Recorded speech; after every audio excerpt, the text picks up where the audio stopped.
Hello, and welcome to Screaming in the Cloud with your host, Chief Cloud Economist at the Duckbill Group, Corey Quinn. This weekly show features conversations with people doing interesting work in the world of cloud, thoughtful commentary on the state of the technical world, and ridiculous titles for which Corey refuses to apologize. This is Screaming in the Cloud. This video is sponsored by Teleport. Who loves managing identity-based access to AWS resources across multiple accounts? Absolutely no one, that's right, which is why our IAM policies are so full of stars, we need a telescope to make sense of them. It's time-consuming and complex, but you've got to get a handle on it to control costs and, more importantly, ensure security and compliance. Teleport makes managing access to AWS resources like EC2, RDS, EKS, and many more inscrutably named things dead simple. First, with Teleport, you can separate out who can provision AWS resources from who can access them to control costs. That's right, creating a thing and accessing a thing are different things. Tell everyone, especially the CloudFormation team, please. Next, Teleport provides fine-grained, identity-based access and audit for all your engineers to their AWS resources. You can easily implement least privilege with just-in-time access requests, and all sessions are recorded for compliance and training purposes. Secure and easy to use. Exactly what developers need to stay productive on AWS. To learn more, smash the link below, along with the like and subscribe buttons while you're mucking around down there. Developers need significantly more time to become productive on AWS, and the only way to fix that is to apply for an SVP role at AWS. Void where prohibited. Please give Seattle our best. Welcome to Screaming in the Cloud. I'm Corey Quinn. For a while now, I have resisted the siren song of doing an episode covering the wide world of Web3. So if you're deep into that space, you can rejoice because it's finally time to change that.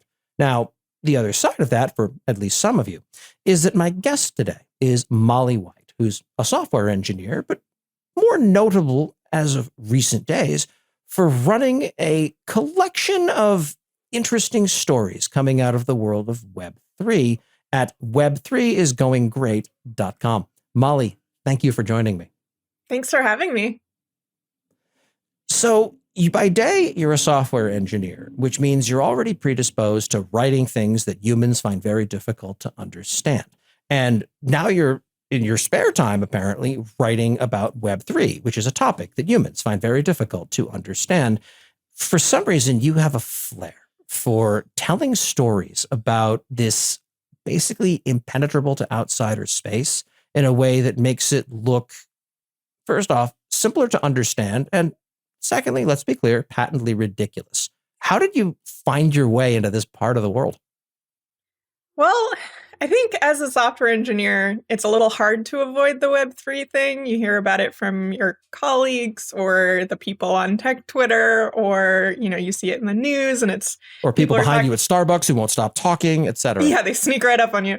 So people, when you hear about something that's supposed to be the future of the web, if you're a web software engineer, I think it's sort of natural to try to figure out, oh, what's this thing? I need to learn more about this. And that's sort of how I got into it. I tell the story about how I've known about cryptocurrencies for a long time. Bitcoin has been around for a while now. And I was just extremely uninterested in them for a very long time. But with the sort of rebrand recently, I've sort of been forced, I think, to pay a little more attention to it, since it seems to be one of those things that people have to engage with, whether they want to or not, or at least people hope that is what the Web3 thing will become. So, I come from a background of being a grumpy old Unix administrator, and I've been around long enough to see the inevitable cycle where this shiny, exciting new technology of today is the legacy garbage I have to support in production tomorrow. And this breeds more than a little bit of cynicism, where whenever someone says, we have this new thing, it's all right, let me get out the checklist. What happens when jerks get involved? How is it going to break? How am I going to hate this thing? How is it going to completely ruin my week? And people building technologies, this is probably no surprise, don't generally like questions like that. And I get it because they're trying to do something creative and build something that solves a problem that sometimes they're the only ones who can define, but also tends to be this sort of love with the technology where I see nothing wrong with the technology I've built whatsoever. It's, yeah, you probably wouldn't. And that's okay because that doesn't bound itself to cryptocurrency or blockchain stuff. It runs the gamut from databases to messaging protocols to someone's sketched out version of an iPhone they wish that someone would build, et cetera, et cetera. No technology is perfect. There's an ancient place on the internet I used to hang out that had the motto of all hardware sucks, all software sucks, varying degrees and to different levels, but they all suck. And they're not wrong. I love aspects of the Web3 community. Their optimism, for example, is something that I find inspiring. Their ability to stay on message is also incredibly, honestly, it's admirable. I just wish the message were slightly different. What is your take on how all of this stuff is, I guess, not just the technology itself, but the hype train that accompanies it? Yeah. Well, first of all, I agree with a lot of what you just said. I think optimists have a great role to play in the software world, and I think cynics also do. And I sort of wish there was a little more balance in this particular technology. I also agree with you that the community and sort of a lot of the people who are trying to get involved in this stuff, I really admire and I think are really passionate and like really smart and have the right motivations. But it's a little frustrating sometimes to see that the optimism can turn into very aggressive, sort of almost protectiveness around the technology where they are almost unwilling to examine whether or not there might be flaws behind the product that they're hoping to build. And that's where I get really worried because I think in order to build software responsibly, you need to be open to the skepticism and the criticism and the questions. And it overwhelmingly has felt like the sort of Web3 community has not been, which I find really worrisome. Yeah, spare me from the cascade of do your own research whenever you say something negative. Like it seems to be a pervasive ail of our society where it's what you're just going to believe what people tell you. What you mean? Legitimate experts who've been working in the space for decades. Yeah, it's like what research am I going to do on YouTube in 20 minutes that is going to outweigh that? It's not do your own research. It's carefully curate the bias of the media you're consuming until you come around to my worldview. And that's not the same thing as research. I agree. Yeah. And it's weird how we see that same thing cropping up in like COVID-19 conspiracies and QAnon. And then it's like, and also crypto. Okay, that's a little weird. It's very odd watching the rise of this. Blockchain is an interesting technology. Absolutely. And this recent extension into non-fungible tokens or NFTs. The first time I saw it was relatively recently, and that it very quickly became impossible to avoid, if for no other reason than I keep getting tagged by brand new empty Twitter accounts doing replies of tag 3 people to wind up getting airdropped on this. And I sure do love the fact that Twitter can find no way whatsoever to stop this from happening. Lovely. And it's okay, looking at this, what is this? Like, look at how much money these things sell for. And I have extensive background in finance, so I can spot it from a mile. Like, oh yeah, that's a money laundering scam. Like, wait, that doesn't seem fair. Like, you tell me everyone involved in NFTs is a money launderer? Oh, absolutely not. That's a terrible money laundering scam. You need to have people who are not money launderers. Otherwise, the entire thing gets shut down and everyone gets arrested. You need to have people who are not themselves criminals basically interspersed in the dominant party in this, so the rest of us can money launder. And right. It's like there's nothing new under the sun. And the idea that regulators are somehow complete naive fools does not usually pay dividends. And people have a long time to reflect on this in federal prison.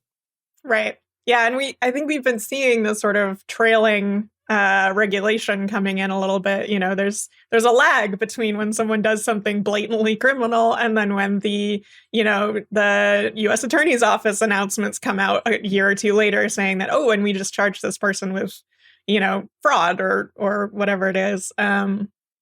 I sort of every once in a while I read some of those announcements from, the Department of Justice or the various other groups, and they'll describe what someone has done in the crypto space or financial fraud, and it's like, ooh boy, that looks similar to a lot of these projects that are just launching now. I wonder if anyone's getting a little bit uncomfortable reading these. The thing that I understand as well, that I am a cynic, and I have been basically down in emerging technologies a lot, which means I've been wrong an awful lot. In 2006, 2007, I thought virtualization was a very niche thing that was only going to be suitable for a couple of weird workloads, because how many underutilized computers could there really be in the world? Yeah, I was wrong. Then I said that cloud was absolutely not going to take on. And through about 2012, I was very anti-cloud because, you're going to trust your stuff on someone else's computer and give your uptime to them and their security over to them. It'll never catch on. Yeah, I was wrong there too. I thought containers were ridiculous, and they are in some ways, but they're also the way the world works. I'm actually very bullish on serverless, which means it's not going to succeed in the market because I'm invariably wrong on this. Exactly. But people are saying, well, what makes Web3 or any of these blockchain technologies any different than all of the other things that I was wrong about? And my feeling around this is that at least I could understand with those other technologies what the problem they were setting out to solve was. It continues to shift depending upon the narrative line that people are pushing on this. And I also remember the response I got in every case previously, which was, you'll see it sooner or later. It'll be fine. There was never this urgency baked into it of you have to get in now or you're going to lose out and be poor forever. And I was extraordinarily gullible growing up. So when I see this, it's like, okay, when you're trying to pressure me into doing something, it's because you're deriving some benefit if I do. And I'm very cynical these days, perhaps unfairly so. When you grow up being constantly made to fall for pranks and whatnot because you have no sense of guile, then great, you sort of have an overreaction the other direction. It's mostly served me well. But I look at this and, okay, ignoring the entire bubble of that ecosystem, and I'm hoping you have an answer for this. What is the real world problem that I, as an individual or as a business, have that Web3 solves for me? Well, it's been great for ransomware. So if you're doing yes. that, I have a very similar feeling to this around, ransomware is ridiculous, but there's already ways to do that. It's like, we're going to take your data and we're not going to give it back to you unless you pay us enormous piles of money. Yeah, that's called cloud egress charges. It's been done, and it's a lot less computationally intensive. I'm mostly kidding, but not entirely. And it's so much easier now to wind up extorting money from people through this thing. I don't find that often to be a feature. And frankly, people who do, I don't really want them within 1,000 miles of me. Right. Yeah. And I mean, I think a lot of the problems, you'll even see people saying this, with very thin veils of legitimacy, but a lot of people are basically saying, well, we want to do something that we can't do with traditional money because it's regulated. And so seeing that, it's like, really? The regulation. What are you trying to do over there, buddy? And yes, I admit there are certain things that I find obnoxious about the way that in non-crypto society that we deal with money and the challenges we have with it. Some of the fees attached to things, some of the way that it takes, we could send messages at the speed of thought in real time, but it still takes how long for a payment to clear through these systems? I get it. There are reasons the things are the way that they are, but it all mostly works, to be clear. Are there opportunities for improvement? Absolutely. Do I think that the way to do that is to basically come up with an entirely new form of money? Maybe if you're starting from scratch, but I kind of have a hard time accepting that it's going to work that way for everyone. Right. And I also think there's sort of this pervasive issue with a lot of the projects in Web3 where they are actually trying to solve very real problems, very serious problems. And the fact that there's, unfairness in the banking system, or that there's fees, or that, there are people who are making an enormous amount of money off of people just trying to send small amounts of money. Like, I get that. And I get that you might want to solve those problems. But overwhelmingly, it seems like there's sort of this opinion of like, okay, so we have this bad thing now. we have this different thing here. So this different thing has to be better than this bad thing. And it's like, no, wait, hang on. It's possible to like replace a bad thing with something that's worse. And I think we need to consider that what we're trying to do here looks a lot like that. And so, you know, people are talking about, you know, oh, we'll bank the unbanked. They don't have access to banking. And so we'll fix that with blockchains. And it's like, no, I think what we'll do actually with the blockchain is we'll probably end up scamming the unbanked because this place is totally unregulated and regulations actually protect people a lot of the time. You know, so that I think that's really worrisome. The sort of just idea that we have something different and so it's better. Yeah, and I actually blame, you know, economic circumstance for a lot of the crypto hype. You know, there are a lot of people who are in tough spots right now. You know, the pandemic has certainly had a huge impact on some people, especially people working in, you know, service jobs and things like that. And so people are in, you know, pretty dire straits as a result of that. There's also enormous student loans. The housing market is bonkers. You know, there's so many things that are really making people suffer financially. And so then when crypto comes along and people start talking about 60,000% APY and all this, you know, you're going to triple your money, you're going to buy this Bored Ape NFT at $100 and it's going to be $500,000 next year.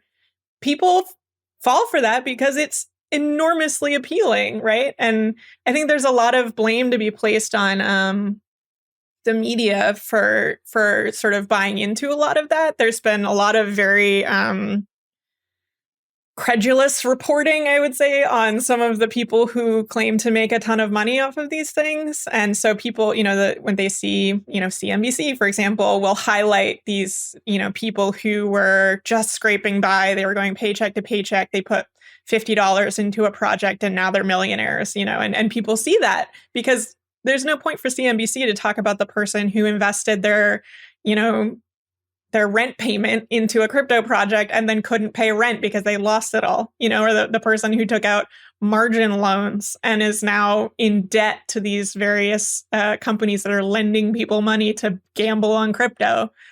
Those are not the stories that make the headlines. And so people get a very skewed view of how many people are actually making a ton of money in this space and how many people are actually losing a lot of money in this space. And I hold a lot of, I put a lot of blame on various media companies for that. Well, take Twitter as an example. Yeah, I would classify them in many respects as a media company. Mm-hmm. Imagine for a second that if every time someone tweeted something about AWS, like, wow, I got surprised on my AWS bill, or, I'm having some trouble with AWS Lambda, suddenly 15 bots all replied and quote tweets and the rest saying, this person helped me out, talk to them, or fake accounts with here's our support form, please fill this out. It goes to a Google Doc. It seems like the easiest thing in the world to automatically wind up detecting and blocking just because it is clearly keyword triggered. It is very obvious when it happens. And somehow it keeps persisting. It makes you wonder on some level. Well, it counts as engagement in users, so it makes the numbers that we report on earnings go up. So I guess we're going to keep doing it. It just feels like on some level, Twitter has empowered a lot of this in a way that most normal places would not. Which, of course, brings us to the other project you've been involved with for a very long time, Wikipedia. Now, it seems like a weird thing to say, oh, yes, you've been an editor on Wikipedia. Yeah, so is basically everyone at some point, because it turns out it's a couple clicks away. You're something a little more than that, but I don't pretend to understand the Wikipedian structure. Tell me about that. Yeah. So I'm a Wikipedia editor. I'm a prolific, I guess, Wikipedia editor, you might say. But I've been actively editing Wikipedia for over a decade now. I'm also a member of the sort of administrative group on that project, and I've also served a couple of terms on what's called the arbitration committee, which helps mediate disputes among community members. So yeah, I'm pretty involved. How much of your involvement in that community has bled over into your, frankly, amazing coverage of Web3? An enormous amount. I think you can I think if you look at the entries on Web3 is going great, you can kind of see the Wikipedia voice in them. It's a little hard for me to escape that sort of style of writing because I've just been doing it for so long, and it's the majority of the writing I do. So you definitely see that a lot. And, I've had a couple people say things, like, how do you cover stuff in such a, detached way? And it's like, oh, well, I write encyclopedias in my spare time.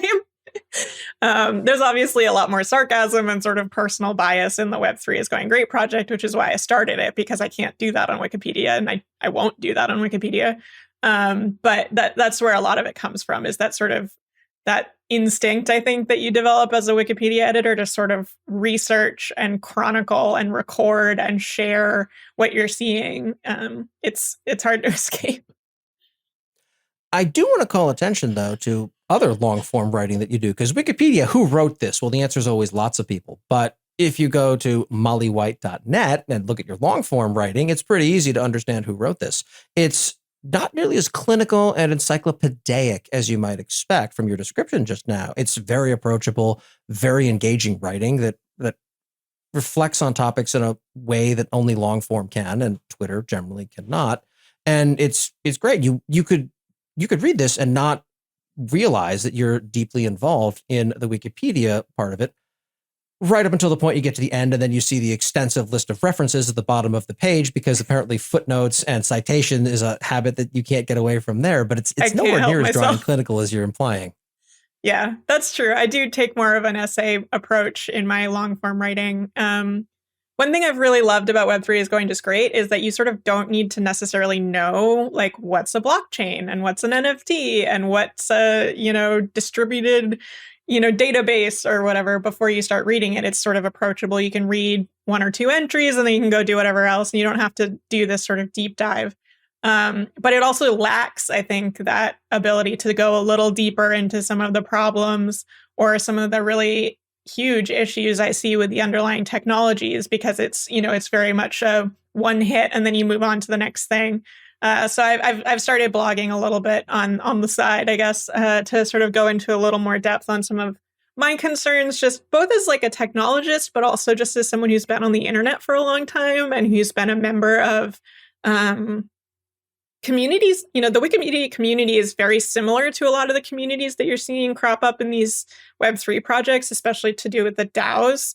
And so I sort of have over a decade of experience in a community like that. And I'm watching a lot of these new DAOs, who say they're coming up with this brand new model. They've invented this new form of governance.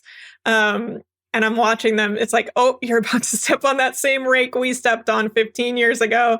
And that concerns me a lot, especially because, with the Wikimedia community, there's harm that can be done for sure. And it has happened, but there's not really financial harm that happens with a Wikipedia editor. You're not buying to engage with the Wikimedia community. At least I certainly hope not, because you're being scammed. But with these DAOs, you're paying to engage with a community that is not taking lessons that it could be taking from Wikimedia, from co-ops, from mutual organizations. They could be looking at history a little bit more, I think. Tech does this across the board. We're in San Francisco. We're going to reinvent and disrupt industry X. Okay, fine. Great. Maybe it works. Maybe it doesn't. Godspeed. And while we're at it, we're going to reinvent other things too that we think the world gets wrong, like how to interview people. And the common thing on Twitter is no one knows how to interview engineers properly. It can't be solved. And yes, it can. There were multi-decade studies conducted at places like GM, Coca-Cola, et cetera, on how to lead to positive outcomes while interviewing and what to do. And whenever you bring that up, Twitter gets very angry about that, because no, that's different. That's a different time and a different era, and the world works differently now. And great. Okay, keep disrupting things, but you can save a lot of time by having a conversation or two with people who've walked that road before. You don't have to go it alone. Right. Yeah, I think that's a huge thing. Kelsey Hightower has done a lot of conversations around that, around how he's doing incredible work talking about, blockchains and crypto and stuff. And he's talked a lot about how it looks like a lot of these projects are sort of reliving history around, he has a very technological approach to it. So he talks about, the sort of security things that are not being considered and the various infrastructure sides of things that are just sort of being reinvented without any sort of consideration to the past lessons.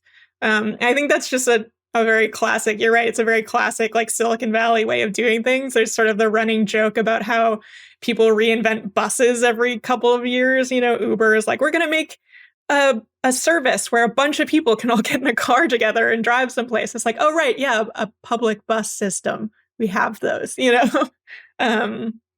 I think there's very similar comparisons to draw in Web3.